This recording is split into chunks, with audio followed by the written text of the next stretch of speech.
So hello, what's up mga master? Sagutin natin yung tanong nila Master Erwin, Master Bobuli, Master Sean at Master Rolinald. So yun mga master, yung ginamit nating bearing dito is 3 pieces. Yan.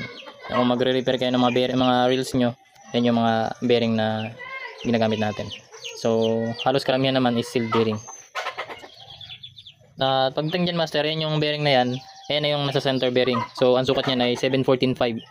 So yun, listan nyo na lang mga master. 714.5.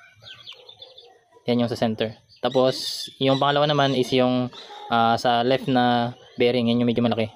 So yung size niyan ay 814.4. So medyo malaki yung butas niya. Yun yung para sa kaliwa. Yan mga master. Yan sa may left na gear ng main gear. Yan na yan siya. So yan master, ang sukat niyan ay is 814.4. Tapos yung bearing na halos usual naman na ginagamit na size niyan ay yung sa gilid na sa kanan, yan yung maliit. So yung sukat niyan mga master ay 711.3. Ayan yung sa gilid mga master.